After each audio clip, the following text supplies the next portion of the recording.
नमस्कार, आप देख रहे हैं आवाज समाचार। मैं हूं आपके साथ कविता थपलियाल। शुरुआत करेंगे इस वक्त की सुर्खियों के साथ।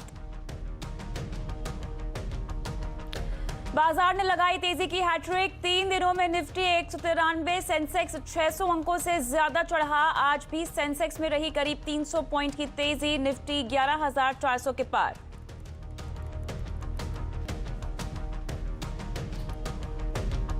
चार नवंबर से 16 कंपनियों में ट्रेडिंग हो सकती है बंद। सीएनबीसी आवाज उठा रहा है निवेशकों की आवाज। एक सुर में दिग्गज बोले, रिटेल निवेशकों के नुकसान की हो भरपाई, प्रमोटर की जिम्मेदारी की जाए तय।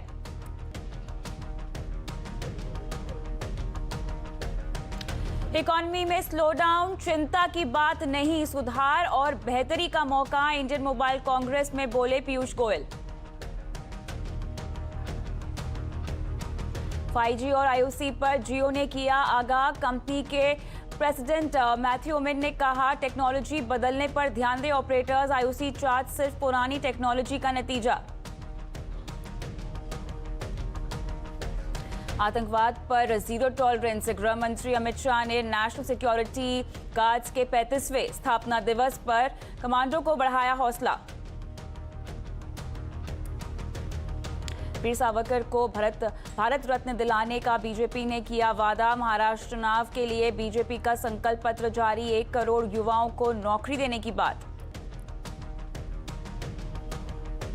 पीएमसी बैंक फ्रॉड ने ली खाता धारक की जान। मुंबई में विरोध प्रदर्शन से घर लौटने के बाद हार्ट अटैक से खाता धारक की मौत। बैंक में फंसे थे 90 लाख रुपए। हरियाणा में पराली जलने पर दिल्ली में पॉलिटिक्स। मनोज तिवारी ने ली केजरीवाल पर चुटकी। सरकार ने प्रदूषण से बचाने दिल्ली एनसीआर में किया जनरेटर बंद।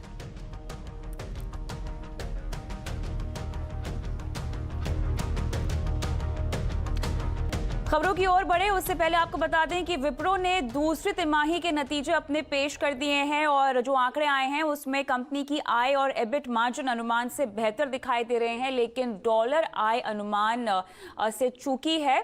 कांस्टेंट करेंसी रेवेन्यू ग्रोथ की बात करें तो ये भी अनुमान से कमजोर रही है। लेकिन नतीजों पर हम विस्तार से बात करें, लेकिन उससे पहले आपको कुछ आंकड़े जो सामने आते हुए दिखाई दे रहे हैं हम बता देते हैं। यहाँ पर अगर हम विप्रो के आईटी सर्विस की बात करें, एबिट मार्जिन 18.1% आया है और 17.5% के आसपास का अनुमान था और रेवेन्यू ग्रोथ अनुमान जो था वो 0.8 से 2% के आसपास का था। लेकिन आय यहाँ पर आप देखिए अनुमान से थोड़ी सी कम आती हुई दिखाई दे रही है। लेकिन ओवरऑल नतीजे कैसे हैं? कंसोलिडेटेड एबिटा मार्जिन 17.3% के आसपास आता हुआ दिखाई दे रहा है और एबिट की बात करें तो ये आंकड़ा बढ़कर 2611 करोड़ के आसपास आ गया है, 2537 से बढ़कर। नतीजे कैसे हैं, नंबर्स कुल मिला के क्या कहते हैं? दीपाली हमारे साथ जुड़ गई हैं। दीपाली, विप्रो के जो नंबर्स आ रहे हैं वो कैसे दिख रहे हैं?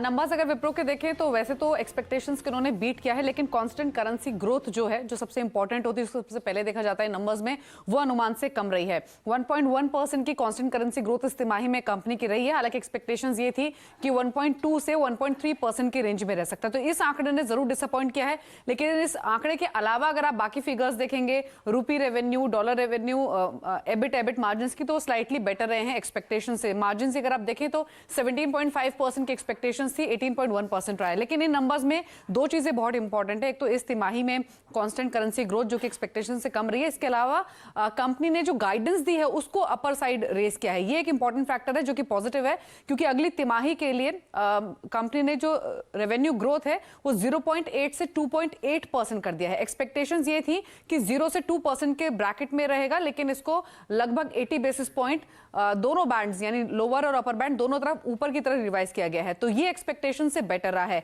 हालांकि अलग अलग अगर सेगमेंट्स देखें इस बार के, तो हेल्थ केयर सबड्यूड रहा है, कम्युनिकेशन बिजनेस में भी गिरावट देखी गई है, बीएफएसआई फ्लैट रहा है। मोर और लेस ये एक्सपेक्टेड ही था कि ये तीनों सेगमेंट्स वीक ही रहेंगे। कंज्यूमर बिजनेस ने अच्छा परफॉर्म किया है, अनुमान यही था। मैन्युफैक्चरिंग बिजनेस जो है यहां पर अनुमान ऐसा नहीं था कि बहुत अच्छी ग्रोथ रहेगी, तो वहां ग्रोथ काफी अच्छी रही है, 3% के आसपास की। तो कंज्यूमर और मैन्युफैक्चरिंग सेगमेंट की जो ग्रोथ है उन्होंने सपोर्ट किया है इन नंबर्स को, इसीलिए बाकी जो फिगर्स हैं एबिट मार्जिन की या फिर रुपी रेवेन्यू की, वो एक्सपेक्टेशन से बेटर रही हैं। लेकिन हाँ, आगे का गाइडेंस कंपनी ने इंप्रूव किया है, ये पॉजिटिव है, लेकिन इस क्वार्टर की जो कांस्टेंट करेंसी ग्रोथ है वो अनुमान से कम रही है। बाजार कल के लिहाज से कैसे रिएक्ट करेगा? एक्सपेक्टेशंस तो यही है, क्योंकि स्टॉक ऑलरेडी नंबर्स से पहले लगातार तेजी दिखा रहा था, क्योंकि अच्छे नंबर्स एक्सपेक्टेड थे। तो अब देखना यह होगा कि एग्जिस्टिंग फिगर जो आई है कांस्टेंट करेंसी ग्रोथ की, उसको देखते हुए प्रॉफिट बुकिंग हावी होती है, या फिर आगे का जो आउटलुक दिया है कंपनी ने उसको देखते हुए बाइंग एक्सटेंड होती है। लेकिन हाँ, स्टॉक ऑलरेडी नंबर्स से पहले काफी चल चुका है।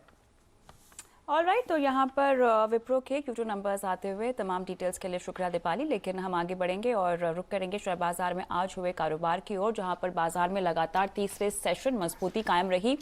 निफ्टी 0.5% की मजबूती के साथ 11,428 पर बंद हुआ है। वहीं सेंसेक्स की बात करें, 291 अंकों का उछाल इसमें हमने आते हुए देखा और ये 38,500 के पार बंद हुआ है।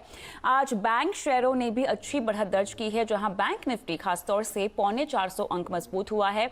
मिड कैप इंडेक्स ने भी हल्की बढ़त के साथ हरे निशान में ही क्लोजिंग दी है। लेकिन आज के पूरे कारोबार पर विस्तार से बात करते हैं। हमारे साथ हमारे सहयोगी सुमित मेहरोत्रा जुड़ गए हैं। तो सुमित, आज के कारोबार की हाइलाइट्स क्या रही, अहम बातें क्या रही?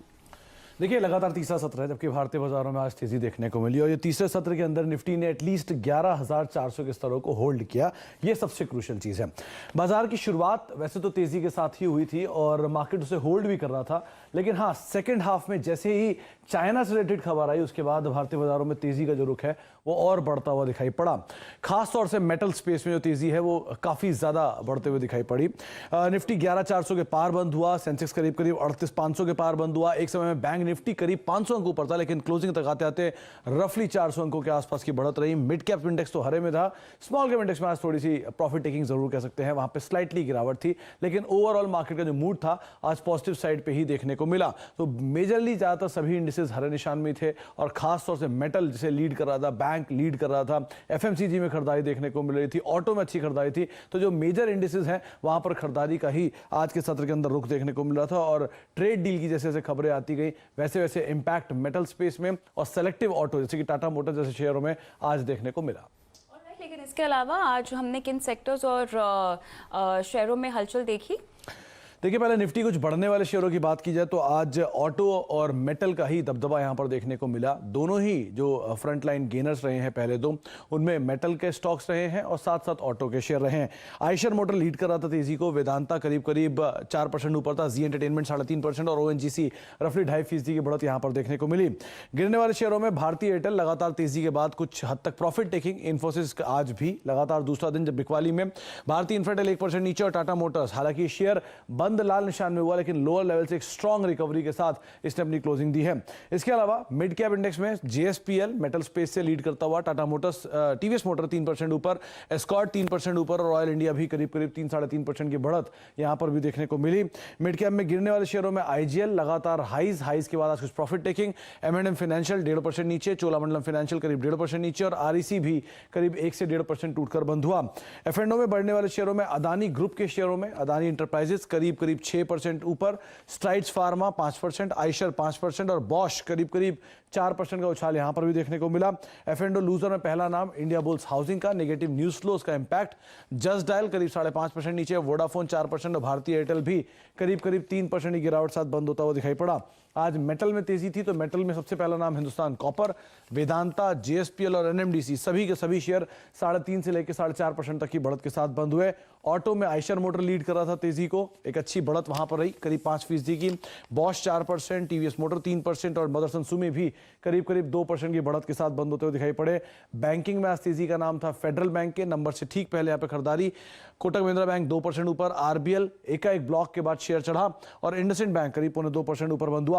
नंबर्स के बाद जहां पे खरीदारी थी उसमें एचयूएल करीब 3-2.5% ऊपर बंद हुआ, डेल्टा कॉर्प फ्लैट बंद हुआ। नंबर्स के बाद जहां पे नंबर्स से पहले जहां पर कुछ इंपैक्ट है उसमें फेडरल बैंक करीब 2% ऊपर, Mindtree flat to negative, Kokuyo Camlin flat to positive और एबी मनी करीब करीब 1 से 1.5% की बढ़त देखने को मिल रही है। तो बड़े नंबर्स, उनका रिएक्शन देखने को मिल रहा है और मार्केट में ओवरऑल जो मूवमेंट है वो काफी पॉजिटिव दिखाई पड़ रहा है। ऑलराइट, तीसरा सत्र तेजी का। आप बने रहे हमारे साथ सुमित, लेकिन हम आगे बढ़ते हैं। बीएसई 16 शेयरों में 4 नवंबर से ट्रेडिंग रोक सकता है। कंपनियों पर लिस्टिंग नियम के उल्लंघन का आरोप है और इनमें से कुछ कंपनियों ने मार्च और जून तिमाही के नतीजे पेश नहीं किए हैं, तो कुछ ने एक्सचेंज के जुर्माने का भुगतान नहीं किया है। अगर कंपनियां समय रहते नियमों का पालन नहीं करती हैं तो इनके शेयरों को ट्रेडिंग से सस्पेंड किया जाएगा। लेकिन पूरी खबर क्या है समझते हैं सुमित से ही। सुमित, जिन कंपनियों को ये नोटिस मिला है उसमें रिटेल का कितना हिस्सा है और उनकी वैल्यू क्या है? देखिए, लगातार सीएनबीसी आवाज़ ये मुहिम चलाता रहा है कि इस तरह की कंपनियों से आप दूर रहें जहां पर कर्ज ज़्यादा है, प्रमोटर हिस्सा गिरवी है, लॉस मेकिंग है या फिर अपने हायर लेवल से शेयर टूट चुके हैं। और अब 16 ऐसी कंपनियों के नाम बीएसई ने शामिल किए हैं जहां पर रिटेल निवेशकों की बड़ी पूंजी फंसी हुई है और अब उन कंपनियों में कारोबार सस्पेंड हो गया है। मिसाल के तौर पर आप 8K माइल जैसी कंपनियां देखिए जहां पर एक बड़ा पूंजी का जो हिस्सा है, बड़ी कैपिटलाइजेशन का जो हिस्सा है वो रिटेल निवेशकों के पास है। डॉल्फिन ऑफशोर, मयूर लेदर, एटलस के लिए कुछ ऐसे बड़े नाम हैं जो कि पिछले कुछ समय में ट्रेड होते थे, जो रिटेल निवेशक हैं उसमें काफ़ी ज़्यादा पार्टिसिपेट करते थे और अब इनके अंदर जो ट्रेडिंग है उसे बंद कर दिया गया है। एक्सचेंज ने ऐसे नोटिफाई किया है कि आने वाले समय में इनकी ट्रेडिंग बंद कर दी जाएगी। मिसाल के तौर में मनपसंद बेवरेजेस, एक समय में काफ़ी ट्रेडर फैंसी स्टॉक होता था, रिटेल पार्टिसिपेशन 55% के आसपास है, यानी कि आप मान के चल सकते हैं करीब पूरी मार्केट कैपिटलाइजेशन का आधे से ज़्यादा हिस्सा जो है वो रिटेल निवेशकों के पास है और उसमें अब ट्रेडिंग बंद की गई है। अलग अलग कंपनियों में जो रिटेल की पार्टिसिपेशन, अगर उनकी वैल्यू को देखा जाए तो 8K माइल में करीब 84 करोड़ रुपए के आसपास की वैल्यू सिर्फ रिटेल निवेशकों के पास है। डॉल्फिन ऑफशोर 7 करोड़ के आसपास, एटलस साइकिल करीब 21 करोड़ रुपए के आसपास की जो वैल्यू है वो रिटेल निवेशकों के पास है। इसी तरह से कुछ और अगर शेयरों के नाम की बात की जाए तो सुप्रीम इंफ्रा में करीब 23 करोड़ और मनपसंद बेवरेजेस रफली 45 करोड़ के आसपास की जो वैल्यू है वो रिटेल निवेशकों के पास है। राइट, शुक्रिया तमाम डिटेल्स के लिए सुमित। दूसरी ओर बीएसई के इस फैसले पे प्राइम डेटाबेस के चेयरमैन पृथ्वी हल्दिया ने हमसे खास बात में कहा कि ऐसे मामलों में कंपनी के प्रमोटर की जिम्मेदारी तय होनी चाहिए। ये रूट भी कई सारी कंपनी ने यूज़ किया जहाँ पे कि वो जानबूझ के नॉन कंप्लायंस करती हैं ताकि उनकी सस्पेंशन या डीलिस्टिंग हो जाए। मेरा मानना ये है कि कई सालों से चल रहा है, ये कोई नई बात नहीं है। 1990, 91, 92 के अंदर 3900 कंपनीज आई थी IPO लेके, 85% वो कंपनीज गायब हो गई हैं, निवेशकों का हज़ारों करोड़ रुपया उसमें चला गया।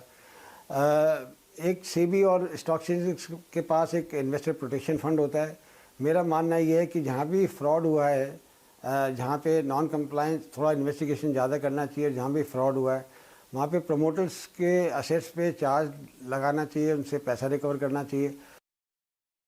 आज TV18 ब्रॉडकास्ट ने दूसरी तिमाही के नतीजे पेश किए हैं। कॉस्ट ऑप्टिमाइजेशन से एंटरटेनमेंट एबिटा मार्जिन में बढ़त देखने को मिली है। पिछले साल में Q2 के 9.9% के मुकाबले इस बार एबिटा मार्जिन 11.4% रहा है। साथ ही कंपनी के एंटरटेनमेंट और न्यूज व्यूवरशिप में अच्छी बढ़त देखने को मिली है। दूसरी तिमाही में न्यूज व्यूवरशिप की बात करें 10.1% से बढ़कर ये 10.9% पर आ गया है। तो वहीं एंटरटेनमेंट व्यूवरशिप में भी बढ़त दिखी है। कंसोलिडेटेड ऑपरेटिंग आय पर नजर डालें तो यहां 6% की गिरावट रही है। कंसोलिडेटेड ऑपरेटिंग एबिटा में भी 3% की कमी आई है। नेटवर्क 18 के Q2 नतीजों पर भी एक नजर डाल लेते हैं। साल दर साल दूसरी तिमाही में कंपनी के सब्सक्रिप्शन रेवेन्यू में 43% का उछाल आया है। सब्सक्रिप्शन रेवेन्यू 323 करोड़ रुपए से बढ़कर 461 करोड़ रुपए पर आ गया है। हालांकि कंसोलिडेटेड ऑपरेटिंग रेवेन्यू और एबिटा में कमी आई है। रेल मंत्री पीयूष गोयल का मानना है कि इकोनॉमी में स्लो डाउन एक बड़ा मौका है जिसमें अलग अलग सेक्टर अपनी क्षमता, लागत वगैरह में सुधार कर सकते हैं। इंडियन मोबाइल कांग्रेस में आर्थिक सुस्ती पर पूछे गए सवाल के जवाब में रेल मंत्री ने कहा कि ऐसे स्लो डाउन समय समय पर आते रहते हैं। The Indian economy today is very much aligned with the world economy. The trade wars, the challenges that has thrown up, the fact that we had a pretty good run for almost 4 or 5 years before the last 2 quarters probably incited in the whole economy a little bit of a period where there's right sizing of certain sectors, there's some right sizing of opportunities in different areas. I do see the slowdown, but I don't get unduly perturbed about it. I think it's an opportunity for all of us to reassess capacities, productivity, costs of production. चलिए इसी के साथ रुकते हैं छोटे से break के लिए, लेकिन ब्रेक के उस पार और भी खबरें हैं जिनसे आपको रूबरू करवाना है, बने रहिए। पीएमसी बैंक घोटाला, परेशान खाता धारकों की अब जाने की खबर इसमें आने लगी है। पीएमसी बैंक के एक खाता धारक संजय गुलाटी की आज हार्ट अटैक से मौत हो गई। संजय गुलाटी मुंबई के रहने वाले थे। पीएमसी बैंक में उनके 90 लाख रुपए जमा थे। 51 साल के संजय जेट एयरवेज में नौकरी जाने के बाद पहले से ही परेशान थे, लेकिन पीएमसी बैंक घोटाले की खबर ने उनके होश उड़ा दिए। संजय सोमवार को निवेशकों के साथ एक रैली में भी शामिल हुए थे, जहां उन्होंने लोगों को अपने पैसों के लिए गिड़गिड़ाते हुए और रोते हुए देखा, जिसके बाद वो घर लौटे और उसके बाद हार्ट अटैक से उनकी मौत हो गई। उसका बच्चा एक डिसेबल्ड है, एज 18 ईयर्स, तो उसके लिए थोड़ा पैसा रखा था, भाई इसको थोड़ा खर्चा 25-30 हज़ार रुपये मिलने की, इसका खर्चा मिलने का एक स्पेशल स्कूल के लिए। तो he got shocked, everything stopped. Then I assured him I will help him, but my money also was in the bank account. आगे बढ़ते हैं। 21 अक्टूबर को हरियाणा के विधानसभा चुनाव के लिए वोटिंग है और प्रधानमंत्री मोदी चुनावी रैली के लिए हरियाणा के दादरी पहुंचे हैं। पीएम मोदी ने अपने भाषण की शुरुआत हरियाणवी में की और उन्होंने कहा कि वो यहां चुनावी रैली करने नहीं आते, हरियाणा की जनता का प्यार उन्हें खींचकर ले आता है। पीएम मोदी ने अपने भाषण में पाकिस्तान पे निशाना साधा। उन्होंने कहा 70 साल से हरियाणा के किसानों के हक का पानी पाकिस्तान जा रहा है। हिंदुस्तान के किसानों के हक का पानी, हरियाणा के किसानों के हक का पानी 70 साल तक पाकिस्तान जाता रहा। ये मोदी पानी को रोकेगा, आपके घर तक लाएगा।